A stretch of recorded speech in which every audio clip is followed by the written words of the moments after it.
Have you ever had one of those moments when you just completely blew it? You made a decision that you can't undo.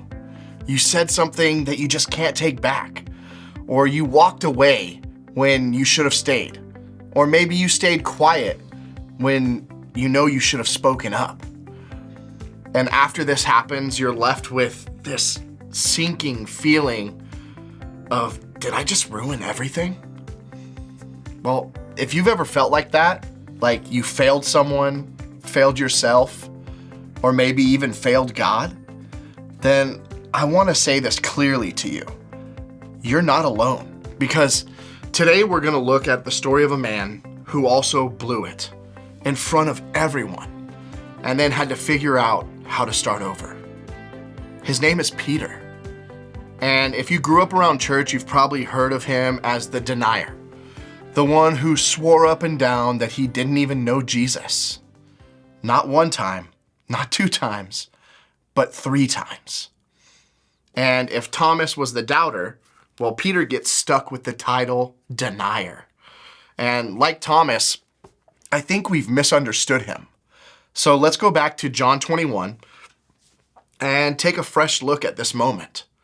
Not to see Peter for his failure, but to witness the faith that Jesus has in him. So here's the scene. It's after the resurrection. Jesus has already appeared to the disciples twice.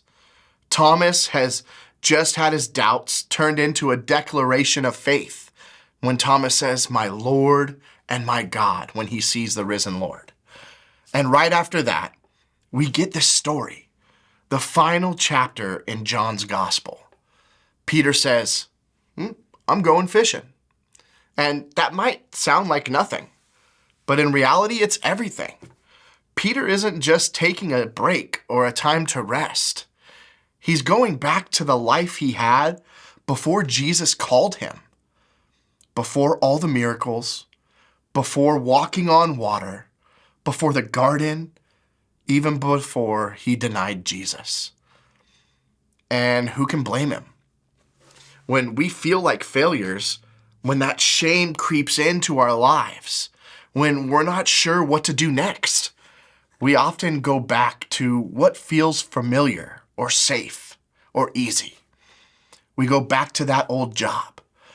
We find ourselves doing those old habits, being back in old patterns, back to fishing. Peter goes back to what he thinks he's good at. And he ends up failing at that too. They fish all night and catch nothing until Jesus shows up. From the shore, when Jesus showed up, though they didn't recognize him yet, Jesus calls out, "Friends, haven't you caught anything?" And they say, "No." And Jesus tells them to try on the other side of the boat. "Cast your nets on the other side," he says. And they do. And suddenly the net is overflowing. If this isn't a deja vu moment to when Jesus called them to follow him in the first place, I don't know what is. John says, "It is the Lord." And what does Peter do? He throws on his clothes, jumps in the water, and swims straight for Jesus. Impulsive, irrational, but totally Peter. But I love this moment. Because Peter doesn't wait to fix himself up. He doesn't wait to rehearse an apology. He doesn't even wait for the boat to take him there. He just swims. That's what starting over sometimes can look like. We stop hiding. We stop waiting until we feel ready. We stop pretending that everything's okay. And we just start swimming. When Peter and the others arrive, Jesus already has a charcoal fire going. There's fish and bread, and he invites them. Come and eat. Now this moment, it's tender because there's only one other charcoal fire mentioned in the Gospel of John. And it was the fire that Peter stood by in the courtyard when he denied knowing Jesus. When he was asked, "Aren't you one of the disciples?" And he answered, "I am not." So here we are again at a charcoal fire, a moment of memory. But this time Jesus doesn't bring up Peter's failure. He doesn't shame him. He doesn't say, "Let's talk about what you did to me."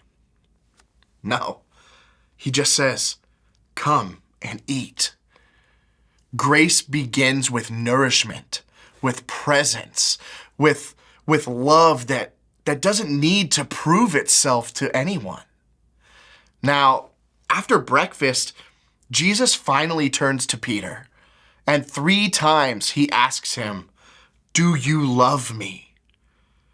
And 3 times Peter says, "Yes, Lord, you know I love you." And 3 times Jesus responds, "Feed my sheep." Now let's pause right here because for centuries, this has been read as a moment of forgiveness. Peter denied Jesus 3 times. So now Jesus asks 3 times the same question to cancel it out, right? But what if that's not what's happening? Because notice, Jesus never says the words, "I forgive you." He never says that one time. Why? Because forgiveness wasn't the issue. Jesus had already died and rose again. Peter wasn't being put on trial for his wrongdoings. What Jesus was doing wasn't about fixing a relationship gone bad. It was about reaffirming who Peter really is. And here's something that I feel is missed and overlooked when we only focus on Peter as the one who blew it. In the Gospel of John, the question Peter is asked at the first charcoal fire is, "Aren't you one of his disciples?" And Peter responds, "I am not." Not, "I don't know the man," like in the other Gospels, but "I am not." Peter doesn't just deny Jesus. He denies his own identity. He says, "I'm not that guy. I'm not a disciple. I'm not who you think I am." And isn't that what shame often does? It doesn't just make us feel like we failed. It makes us question who we are. It makes us believe that we're not good enough, that I'm not the right kind of Jesus follower. I'm not truly called, and I'm not strong enough. And so Jesus doesn't ask Peter, "Do you regret it?" He asks, "Do you love me?" Because love, not guilt, is the foundation for starting again. And when Jesus gives Peter his identity back, not just as a follower, but as a shepherd, as someone entrusted with care, with people, with purpose. I wonder how many of us have had "I am not" moments. Moments when we said, "I'm not enough. I can't do this. I'm not called. I'm not worthy." Moments when we too were afraid to be who Jesus was calling us to be. Sometimes we deny who we are out of fear. Sometimes it might be out of pain. Sometimes it might be because we don't believe we're lovable or useful anymore. But the story isn't just about Peter. It's about us. Jesus is on the shore with a fire going and breakfast ready. And he's saying to you, I know who you are, and I believe in you. And yes, you are exactly the disciple I need. Peter didn't return to his old life. He was being invited into something new. And the same is true for us. Starting over isn't pretending that the past never happened. It's owning our story and moving forward with Jesus anyways. But here's the best part. Jesus never stopped believing in Peter. Even when Peter stopped believing in himself.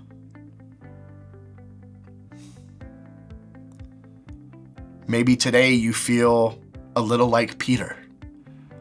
Maybe you feel like you blew it. Maybe you feel stuck. Maybe you wonder if God could ever use someone like you again. And if that's you, I need you to hear this. Your story is not over. Jesus is still calling you. He's still inviting you to the fire. He's still asking, do you love me? He's not asking you, have you been perfect? He's not asking, did you get it all right this time? Just, do you love me? If you do, then listen. There are still sheep to feed, still people to love, and still a mission to live out. Not because you're perfect, but because His grace is enough. So maybe today Jesus is saying to you, come, sit down. Let me feed you. And let's start again. Because breakfast is ready. The fire is warm. And there is more life ahead than you could ever imagine. And He's saying, come, let's eat. Let's talk. I know who you are. And I believe in you. And that's where starting over really begins. Thank you so much for joining us here today. And I just want to let you know that we're going to be in this new series all the way up to Pentecost. So please join us again in the future to sit around the fire and allow Jesus to feed you. Have a great week, everybody.